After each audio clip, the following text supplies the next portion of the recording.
So Tom, we're good to go then? Yeah, I can't see that. All right, we're running behind, so let's go ahead and pick this up. Everybody take your seats, and we'll do a couple more. You don't have another slideshow, right? It's just all reviews. Okay, cool. Are you guys all good with this 2-hour thing? That way you get two numbers for one night? Yeah. I think it's worth it because you're taking time away from your families, your jobs, or whatever to be here, so I wanted to make it worth your while. I haven't scheduled another M&M yet on purpose because I wanted to get your feedback. This is a pretty darn good turnout, being last minute because this came up pretty quick. But if this works for you, we can. I'm trying to aim for maybe every other month. Would it be too quick turnaround to do every month? Would that? Doing every month sometimes can get a lot. There's a lot there, a lot of prep. Because I like to have a little time to prepare so I can do a good job of it. What do you think? I'm here for you, so I want to make sure your needs are met. Every other. Every other? Okay. Yeah, we'll start with that and then as time goes on. There may be times you guys will have to maybe cancel a month because of that. So one for every other month, so maybe sometime in March time. And as far as venue goes, is this okay? Yeah. Because I talked to Peter about maybe using the college. I don't think the college would mind. Better parking. Yeah, that's true. Parking's a little bit tight here. Yeah, that's true. Yeah. So I'll let you know. This is really easy and it's a good spot. But if we start getting more and more, we're gonna outgrow this one pretty quick. So we'll let you know one way or another. We're aiming for sometime in March. And how is the night okay for most people? Yeah, the 6 p.m. Yeah. That's what we did. We did previously. I remember when I first started working at 16. Can you believe I've been here 6:16? Great. So let's do another chart here. This is a patient picked up. This is a voice line. 2 people were found unresponsive. So you can imagine this fun. Now you've got 2 patients instead of 1 that you're seeing. They're found unresponsive in a vehicle in a recreational area near the airport. Possible overdose. I'm just reading the narrative here. They staged to the police department, which is a good idea. PD cleared the scene, appropriately so, and then requested EMS to come. They found the female passenger walking and talking with the police department, but the male driver had been removed from his vehicle, lying supine on the ground. And here's clue number 1. Well, clue number 1 is probably car in the park. Yeah, okay. Clue number 2, white powder on seat and steering wheel.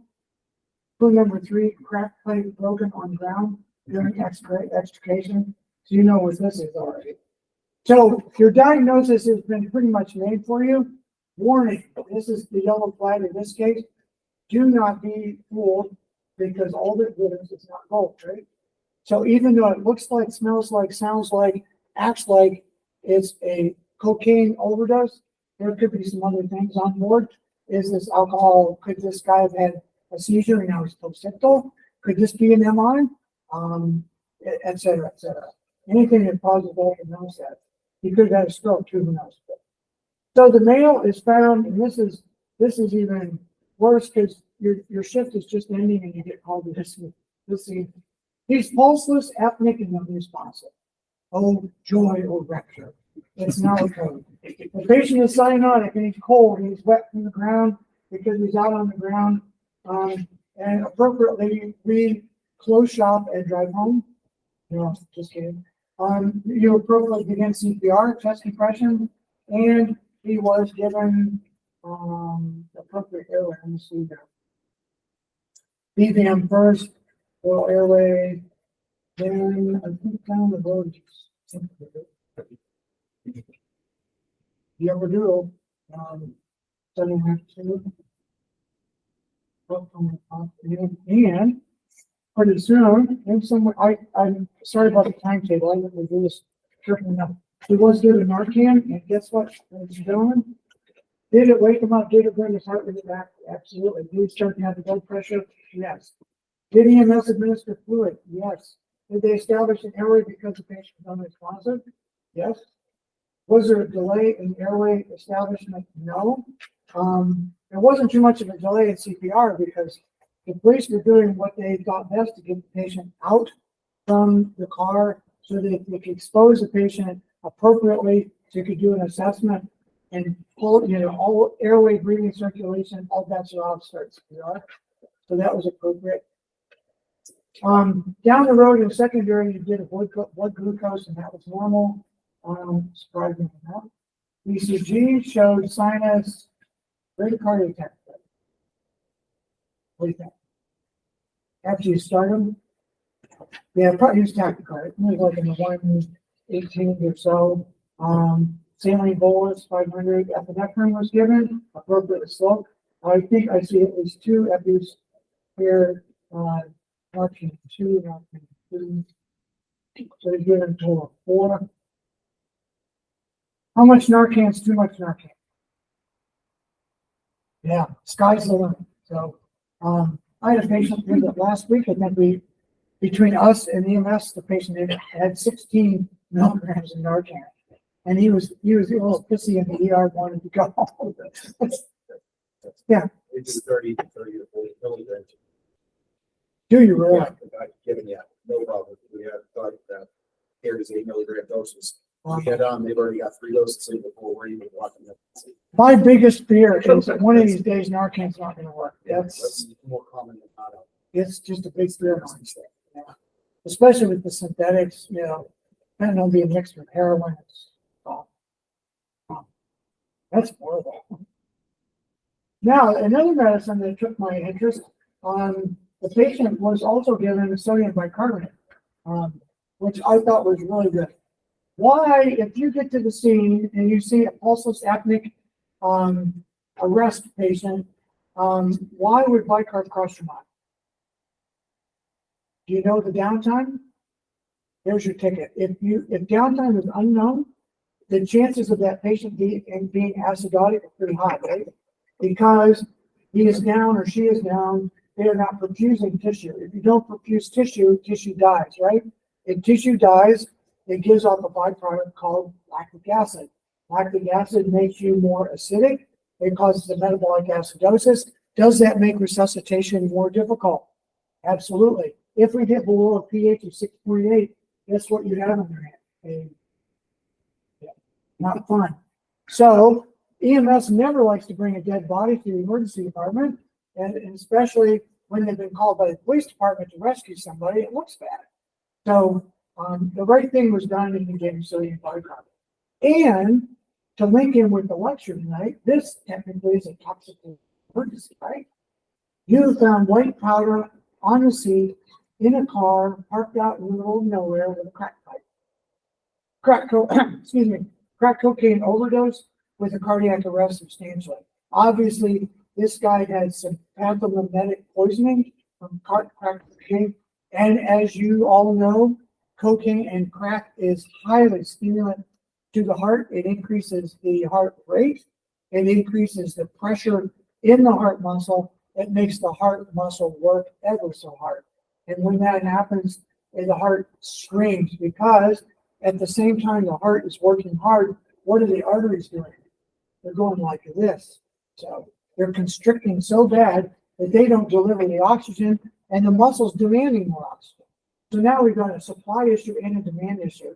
and your patient doesn't like it very well. So, sodium bicarbonate, a great drug. Can you overdose sodium bicarbonate in the field? The answer is no. Can you overdose oxygen in the field? For the most part, no. Some of the empirics of my colleagues will tell you yes, but don't listen to them. I'm your medical director. So let me see what else. Patient arrives with a nice neat package. I love it when you guys bring us a patient, you've done everything. That's like those airway patients, you know, the COPDs. Oh, we gave them methylprednisolone, we gave them magnesium, we gave them the oxygen, the nebs. They come to me and it's fine. It's like, yeah, pretty cool. You just saved me a bunch of work. And I go back in the room and start crying. I don't know how that. Not really. So this guy is cardiac arrest, come back poisoning, which caused the arrest. His whole time looked to be about 15 minutes between the time they got there and the time of arrival. Doesn't look too bad. They estimate CPR maybe 5 to 10. It's really, really, really cool that this guy made it because he was right on the verge of time whereby he wouldn't have made it. And this was a 57-year-old, 57 in crack cocaine. Which leads me to my next point. Adults do this too, not only teenagers and wild kids. So now let me give you the after effect. I did have time to go back because if you guys don't mind, at future M&Ms, I'm going to go as far as I can because you like to know what happened to your patients. Yes, you do. Can I learn from this case to be better at what I do next time? Yes. What's the purpose of being here? To be a better you, right? So here we go. He was admitted to the ICU, obvious reasons. He's a ROSC. He did undergo hypothermia protocol. As you may know, after the heart stops and starts again, one of the biggest problems of the heart restarting again is reperfusion, because all of a sudden the arteries are open. Muscle that was previously a little dead for a while is now getting its nourishment. What does muscle do when it starts waking up? It's just like your kids, your teenage kid, when you wake them up for school, irritable. I'm not going to school yet. I'm not putting on that shit. So the heart starts to scream. It has perfusion dysrhythmias, VTAC, SVT, PACs, heart block, you name it. You can put any dysrhythmia in there and be right.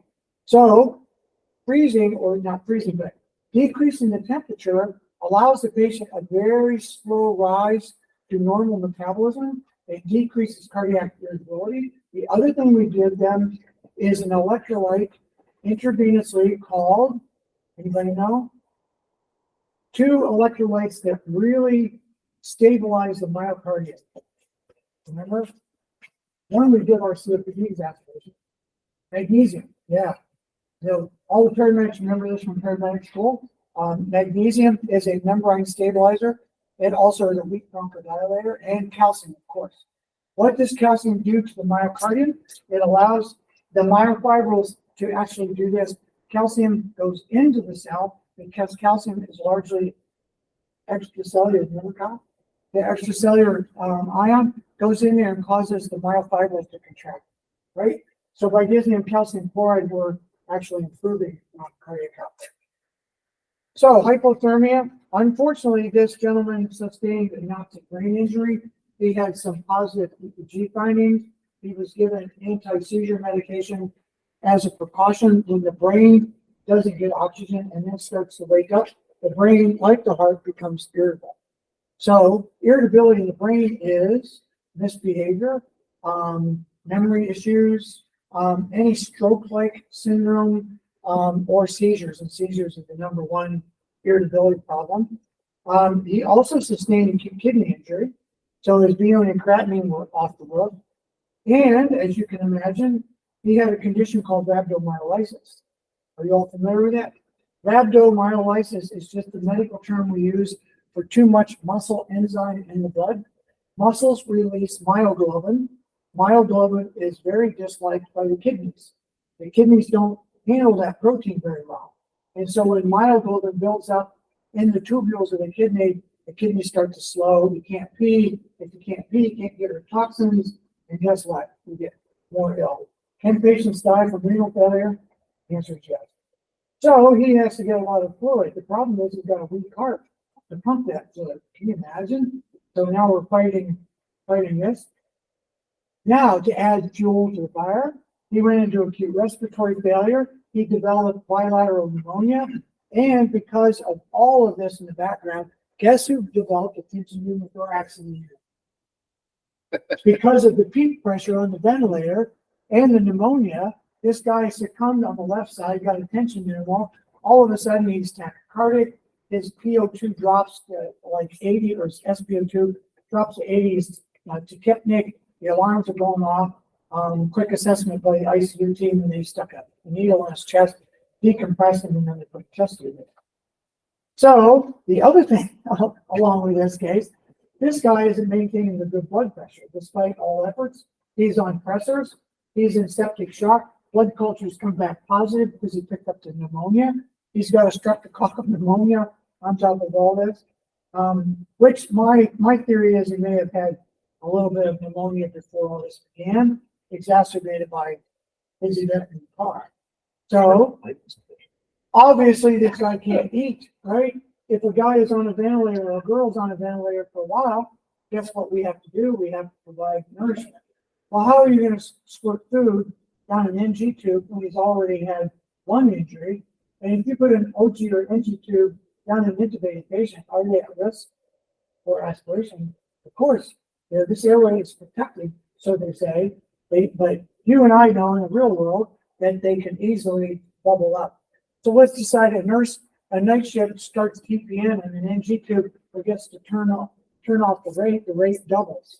So now the stomach fills. If the stomach gets too full and it can't pass in the duodenum, guess what? Where does it go? It doesn't go south, it goes north. The patient aspirates. Boom. He didn't aspirate, but he got a peg tube. That's a percutaneous gastrostomy tube. So he has this tube, and then he has a chest tube sticking out and all the other gear. 9 days later, he's extubated. So he was on the vent for 9 days, antibiotics and all this stuff. Eventually, awoke, stabilized, blah, blah, blah, home on the peg tube. And from there, I'm not sure because I don't have access to this. Okay. Every 5 minutes, like, what order? Like, yeah. Yeah. Yeah. Wonderful. This guy, it's interesting that you mention that because this guy in the unit, according to the nurse's notes, was already a PITA. He has, I hate to say this, but you all know it's true. A lot of patients that have substance use disorder also have a coexisting personality disorder. I'm not sure which came first, chicken or egg, because I've seen both. I've seen folks dip into alcoholism because of their genetics and their history, then develop the personality disorder behind it, or vice versa. If somebody's had a lot of childhood trauma and personality problems, and then they use the substances to escape the trauma that they have. It's hard. It's very hard as healthcare providers to wrap our heads around and be sympathetic towards those people, but do the best you can. Am I running out of time, Tom? Or? No, we still good. Doing good? Okay. You guys good? Okay. Yeah. And if I see everybody going like this, we had, by the way, this is a funny story. In med school, we were in an auditorium so that the rows were slanted downwards, and we had those fold up, tables and chairs. So the guy next to me figured it out really well. He was in the left-hand one at the end of the row. So he would put his left hand up here. He was right-handed, and he would lean on his desk and have his pen and look like he was taking notes and speak at the same time. Pretty clever until Dr. Bundali, she was about this high, Pakistani lady. She was our microbiologist and professor, and she looked up at him and goes, Donald, you need to be awake. And boy, he woke up, never slept out yet. So this is another what's called. I pulled a lot of these because you brought over. Oh yeah. Not to pick on you. The pile, yeah. Sorry. All right. Here's the first line of the narrative. So this helps you with your differential, your diagnosis and assessment. Patient under section 12.4 SI. What is that? I've never seen that. He required ambulance transport to a mental health facility. All well and good. So this is a transport call technically. This isn't a 911 call. So this is one of those ones we call you for, and your phone's on the other end. Man, are you kidding? That's another one. So this guy is awake and alert. Oh, I forgot to tell you, it's a female, I'm sorry. 41-year-old female. She's under 12 SI. She's been medically cleared, psychiatrically okay. Everybody tells you that usual white lie. Oh, she's been fine in the emergency. Don't you love it? Because even the doctors kind of look at you. So, no problem, no sweat, man. We'll load him up and we'll take her. I forget where she was headed. Don't know if that was headed. So, all right, no problem, no sweat. Skin warm and dry, head no sky, yada yada. Normal exam. So we get her on the cot. We get her in the ambulance, and guess what? When you get her back in the back of the right, and you guys know this better than I ever will, what happens when you confine a psych patient into a space about this big, and you put the safety straps on them for transportation purposes? They start to get really squirrely and hairy, right? So here's the narrative. On arrival, she's fine. Patient wouldn't respond to verbal communication. She was ignoring the ambulance crew when they were asking her a few questions in the ER. She wouldn't allow them to assist her off the cot. That should have been her first clue. But managed to get assistance from the nurse to get her onto the cot. And that's when you took her out, you being EMS in general. Patient gets in the truck, and this must have been in Ethel because it references Main Street. So yeah, so you're on Main Street, and this is what happened. Patient unbuckled straps as fast as they humanly could. I love that. And immediately started punching the glass. I told my partner driving that she took her straps off, punching windows to get police. Partner, of course, radios PD. Don't you love those calls? PD faithfully comes. They find the patient just beaten on the windows. They let her out of the ambulance so they can stop any patient harm or harm to the poor soul in the back. Immediately, they were able to get the patient to actually get off the road, sitting on the yellow line in the middle of traffic. This is a really, that's why I picked this chart. I had fun reading it. So, needless to say, she's still fighting. She's still combative. And this was an SI patient. So there's a lot more than just suicidal. This is psychosis. This is, in my book, it's not defined. We don't know if this is drug-induced psychosis. Is this pre-existing? Is she just playing? Could this be adjustment disorder with behavioral issues? She's a little young for dementia, but it's possible. Is this drug? Probably not, because she's already been in the hospital and medically cleared, unless one of the nurses slipped or something. Those nurses. So it says here, now I don't know, I'm assuming this is pretty true. She had to be restrained by approximately 15 people. Wow, I'm reading right here. And carried onto a stretcher, kept fighting everyone, and then became verbally unresponsive, which makes me think she was refusing to speak. Obviously, the police were helping. They threatened to use a taser on her, but did not. Once on the stretcher, police handcuffed her to the stretcher in two places, on the rail and then the other at the headrest, an appropriate restraint for a patient like that. By the way, I'll tell you my restraint story in a minute. Dance style training story. Those of you that have been in my paramedic classes, you know my story. The patient kept being combative and uncooperative the whole time. We secured her with straps ×5 and rails ×2. Moved to the ambulance where a police officer got in for the transport back to the hospital ER. You guys are so helpful sometimes with that. It's like that moral support.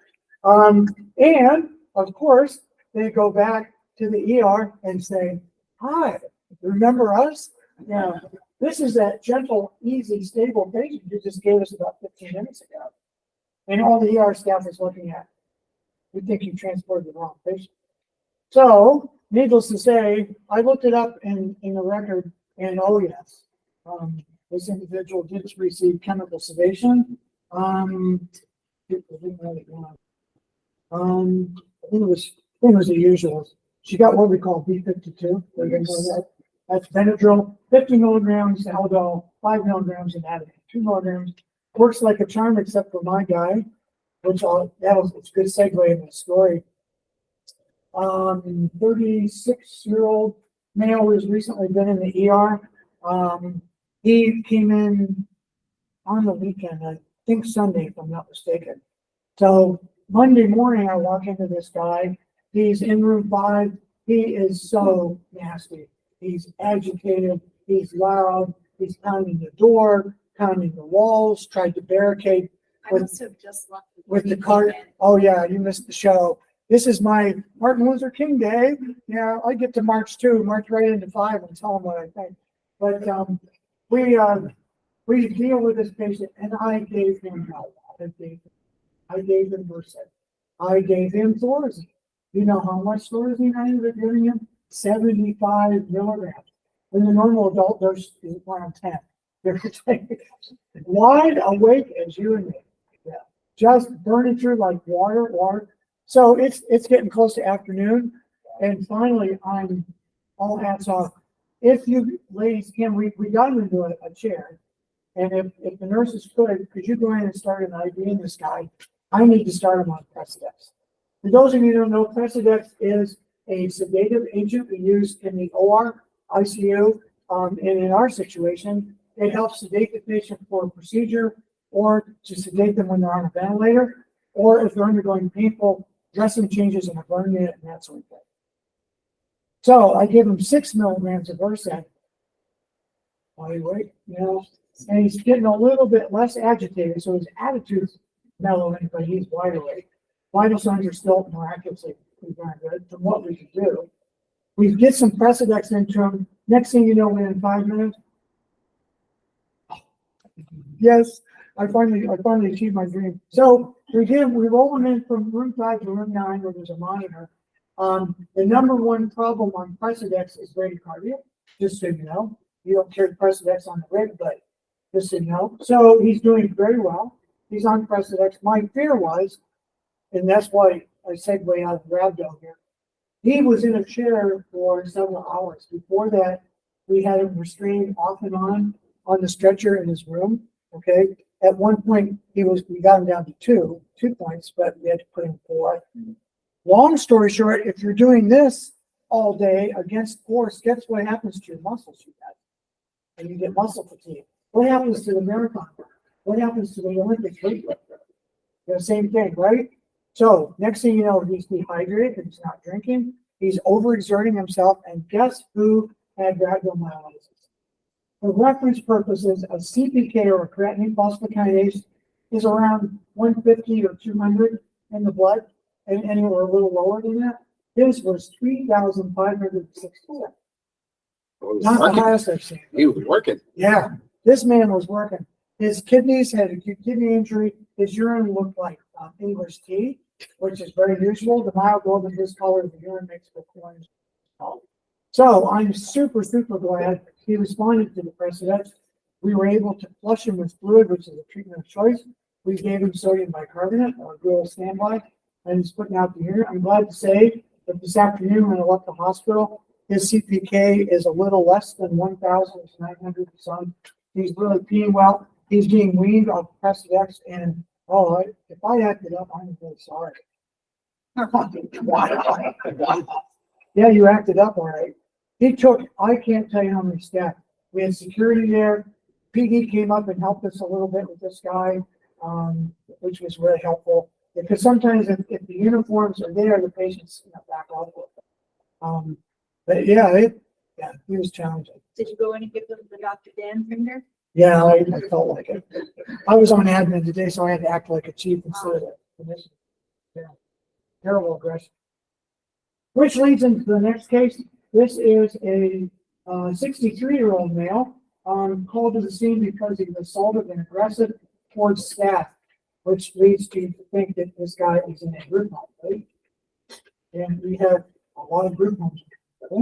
I'll read you the narrative. This is a local home. This is a pre-existing dementia patient with assaultive behavior. Why I'm reviewing this chart is to just bring it to mind, and how we treat and manage aggressive patients in the field. There's lots and lots of ways to do this. No plan is a perfect plan, as you can see by my story of this guy in the ER. He went through all the usuals, but then you have to start thinking outside the box. Excuse me. So he's supine on a mat on the floor, screaming, thrashing in his arms. 5 staff members are trying to restrain this patient to the floor.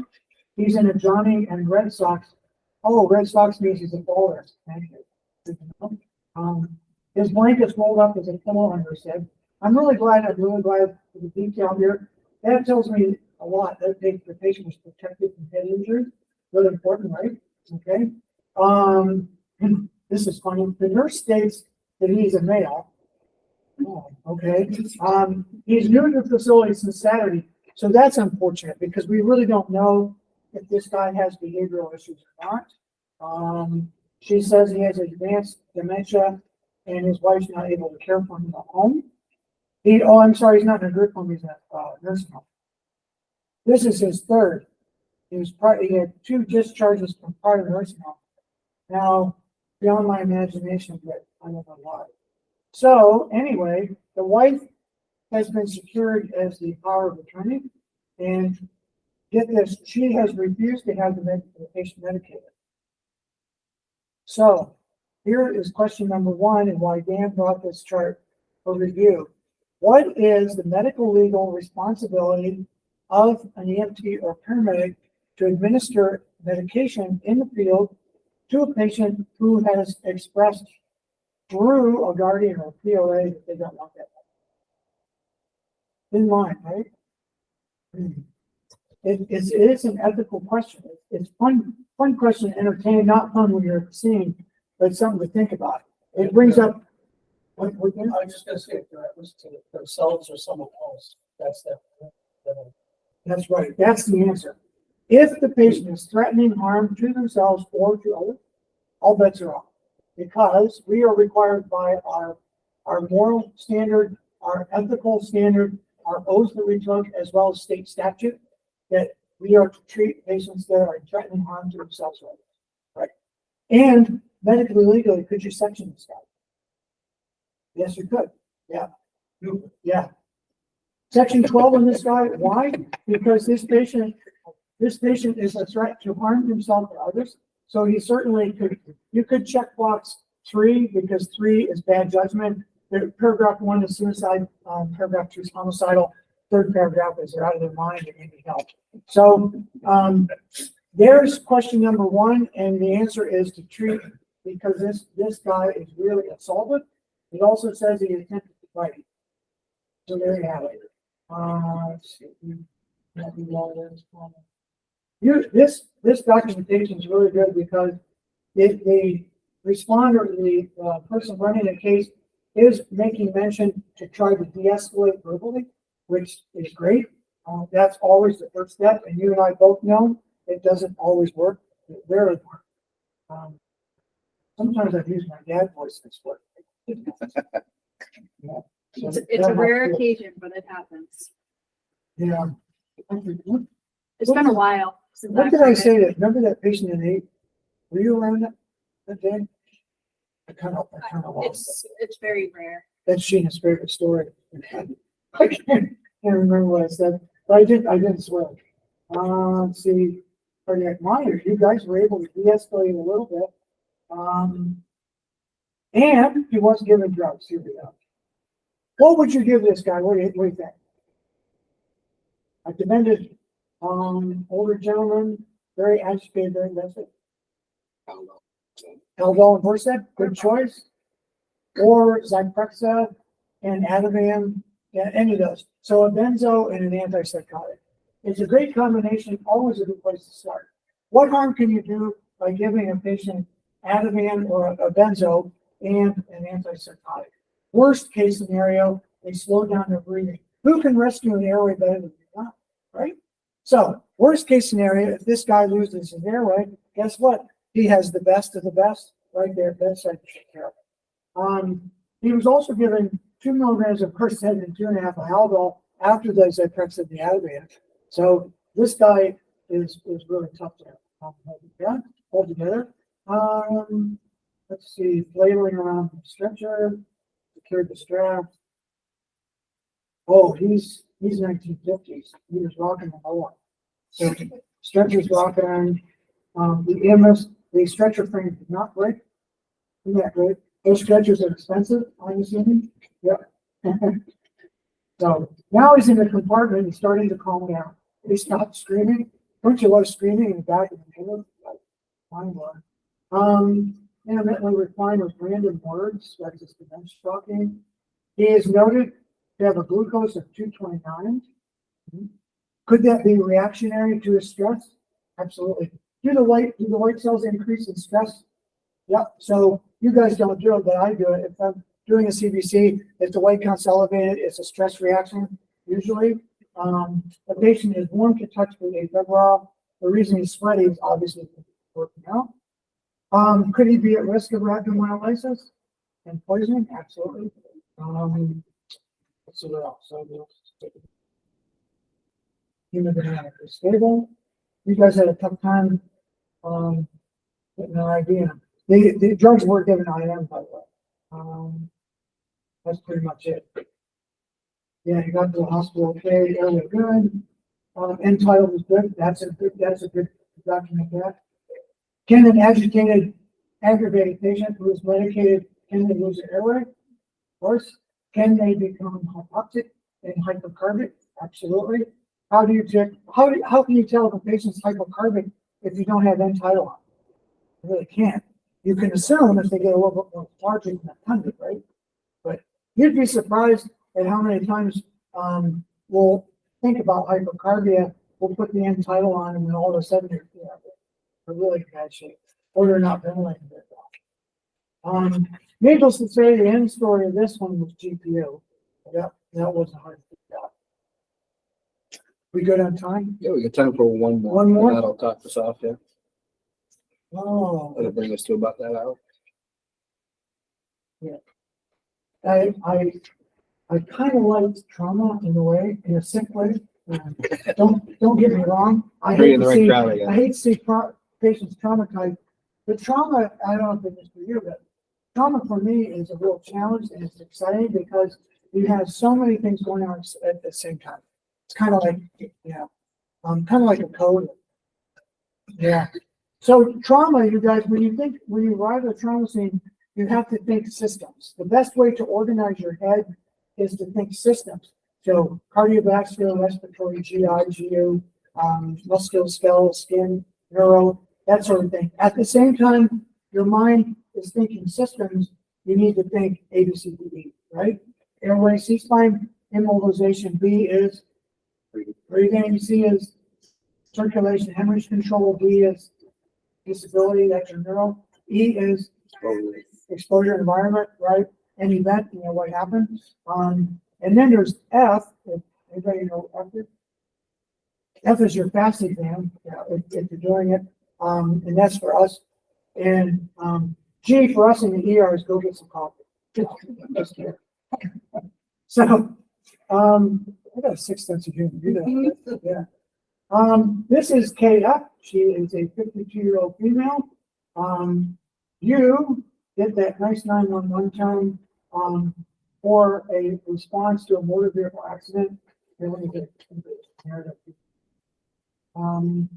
Yeah, you're intercepting with another local agency for a motor vehicle accident. Upon arrival, you find a female patient unresponsive. Okay. Can you tell unresponsive right away? Of course. Unless it's one of our former doctors used to fall asleep. Do you remember that? Did she fall asleep in the parking lot? Oh, never mind. Anyway, this female patient is unresponsive in the driver's seat of her car. She is restrained. Seatbelts are still on, airbags deployed. But here's the rub. The driver's door was no longer anywhere near her. Wow. So that tells us something about mechanism. Let's think about that from there. How much speed or force would it take to shear off the driver's door? Is that 20 miles an hour? No, we're probably talking like 50, 60 miles an hour, right? Okay. So the car was struck on the driver's door, B pillar, by a large van. Okay, I told you the force at a high rate of speed. The speed limit on this particular road is 50 miles an hour. And we all know that we never go the speed limit, correct? Significant intrusion on the driver's door and the B pillar. Driver's seat was deformed. And wait till I show you, I've got a picture here, I'll pass it around for you. The deformity is astronomical, and the seat's bent in, and the seat is no longer attached to the floor. So that tells us significant damage to the vehicle, engine compartment, the passenger, the driver's side, the B pillar, and even the back seat. The tire, one of the tires was on. And Jake from Allstate was there. It looks like from the story that the other vehicle had significant damage, no surprise, and rolled over. So the van that struck this vehicle has moderate damage and a rollover. So now it sounds like we've got at least two victims at the scene. 12. Were there 12? Oh, this. Yeah, there were 11 in the back. Oh, that's right. That's right. Was this this week? That's right. Yeah, There were, this was yeah, Thursday. 11 patients in the second vehicle. Great. Were they all the immigrants? Yeah. Great. Great. Construction group. Wonderful. Yeah, I forgot that. I did that. So now, oh joy of rapture, you've gone from a vehicle accident to two vehicle accident where it involves 11 driver, so that's 12 in the van and then one. No, 11 in the van, one. And you just patched up the wounds and went back home. Yeah. Okay, so here's the patient's description, you guys. Her pupils are even round and initially sluggish. Okay, are you worried? So those people shouldn't be, it might be some brain damage. No GBD or tracheal deviation, moves away from the pneumo or attention pneumo. Airway is clear initially, but then notice they have blood in the airway prior to intubation. Are you worried about chest injury? Of course. Just the mechanism.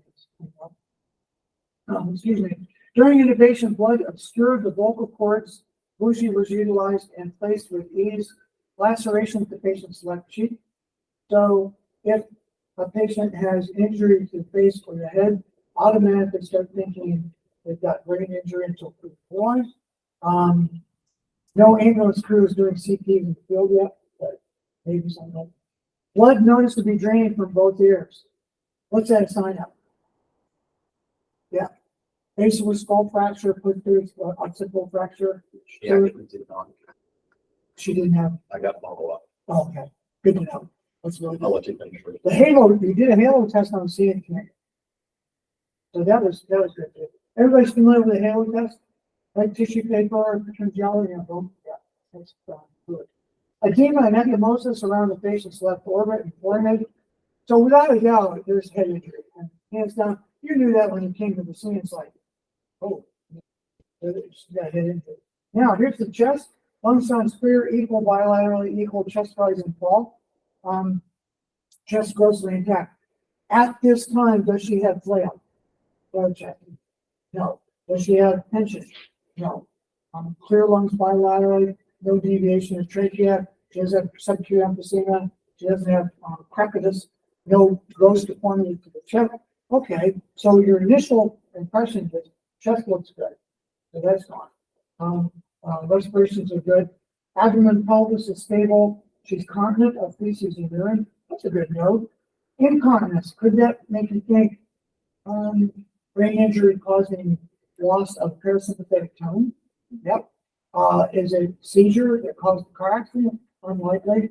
Or maybe she had a seizure pulled out from this van. Do you know any details as to how the accident happened? Other than she pulled out. Oh, okay. It looked like it. That's what it looked like.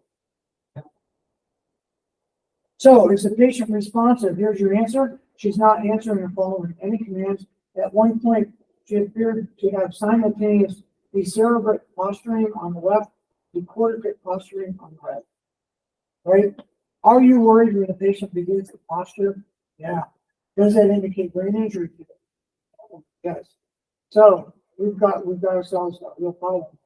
Left leg is rotated inward, but not shortened. Are you worried about a fracture dislocation of the hip or maybe the femur? Yes. Head trauma is for sure. Is there neck trauma? Maybe. I would assume so. Does this patient need collar for transport? Obviously. Would you consider a spinal board? Another compressing. Yeah, if you put her on a board, would you be terribly wrong? Probably not. So I just thought I'd throw it in there. It's not really a big time protocol. It's like NASCAR. They're technically classified now for us as extrication devices. Oh, okay. And Yeah. generally speaking, they want you to take them off of it. That's once you've cool. extricated them. Yeah. And then put them in a 30-degree 75 hours is the standard. Great. Yeah, that's good. Because yeah, if we use them all like they were, remember they were on the board for hours? Yeah, that leads me to another story. Well, out there. That out. So cervical collars on, she's extricated. They did use them on blackboard. Well, of course, am I going to transport this patient to a small community hospital and hope for the best? Absolutely not. If you were out in Podunk, Iowa, and Podunk General was the only place you could go, and you had to get there because you needed help with airway or whatever, you certainly could. Lifeflight's called. They set up a landing zone. You transferred the stretcher. Let me give you a little detail here. ECG. I think she had. She's got science. She is intubated. 22 to lift. Boozy was utilized to put the blood in the airway. Good job. Security feature. This is good documentation that you document and confirm placement of the tube. You do it by more than one method. You check for spontaneous respirations of breath through the tube. That's fog in the tube. You use a colorimetry, can't say word, colorimetry. You know, yeah, I can't say. And tidal CO2, and you confirm it by breath sound bilaterally. Okay. No breath sounds over the stomach. Gag reflex is a little bit there, but not a lot there. That's another clue of a bad hand injury here. Versed was used with good effect. Helicopter comes, another Versed. We get a confident bonus right through. See. So, what about the other 11 patients? Were they injured? They were all users. Oh, okay. Hey, thank goodness. That'd be an MCI, that's for sure. Okay, let me see. Quickly, I'm gonna run down through it. And Mark, do you know what the outcome was? She's got an axonal injury. She still is not waking up. She also had a left-sided carotid dissection. Yeah. She did end up with a pneumo. She had multiple rear fractures that they ended up finding. She broke pretty much every bone on the left side of the face, but she didn't have the basilar skull fracture that we thought she had. Yeah, she's still pretty messed up. Mind you, the van ended up on its side Wow, and nobody in the van was hurt. that's pretty amazing. Very, very fortunate. So you guys don't mind if of course, this is all just between us, but you're welcome to, there's 2 pictures that accompany the run sheet, which I wanted to put up on slides and stuff, but I ran out of time for that so much, but pass these around. This is a real eye opener. That's what they saw on scene. So that's a small Volt. Is it a Volkswagen? Looks like. Yeah. Not much of a fucking torn. Yeah. Obviously, Jake from Allstate or State Farm, he told that. Tom, that's gonna be our last case. Just with it. These guys. Oh yeah. Take a quick pick at it. Yeah. Yeah. For everybody out in video land, you like that? Check the intrusion of that compartment. You see how that seat is in comparison to the passenger seat? It's actually dislodged and pushed back. That's how much force there is. And it is a little bit more from a distance. You can really see how messed up that was. That's pretty messed. That door, see that that garbage door is disengaged. Just gone. Beat pillars, gone, see the beat pillars, it's like. Yep. It's gone. Thanks for I just, I'm sure they want to see too. yeah, for sure. But, does anybody, nobody has any questions from online? Yeah, yeah, I'll take any questions you have. Kane's there, Amy's there. How you guys?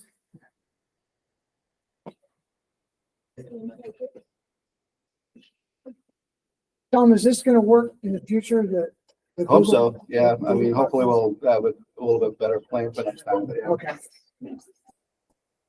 Yeah, does anybody have any questions? Did this help you, everybody like? I hope I wasn't too verbose. I try not to go off track too much and give you some nuggets to walk away with. Because the better you are, the better for our patients. That's bottom line.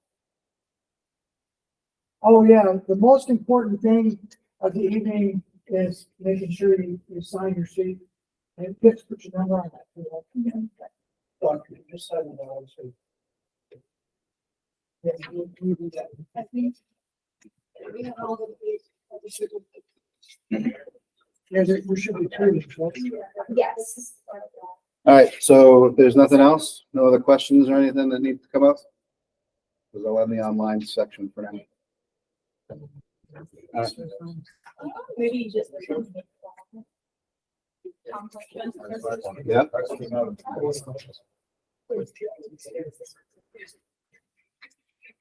Yeah, I mega appreciate everybody's time. I love this probably as much as you do. I hope we can continue to do this.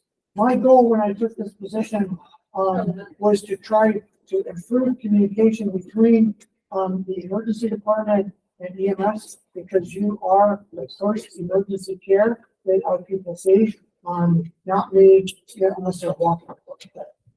So I want to hone in on that and do the best I can. At any time, if you guys have any questions, concerns, ideas, I'm an open door, me, right to help you out. Okay? And on that note, if you guys have any special need or request for a particular topic, be it, like pediatric emergencies or, picnics in the park or whatever the topic may be, let me know. I've got a bunch of, material and I'm glad to put together something new. And Mike will be helping me out too. Great. Thank you guys. Thank you, everybody. Thank you.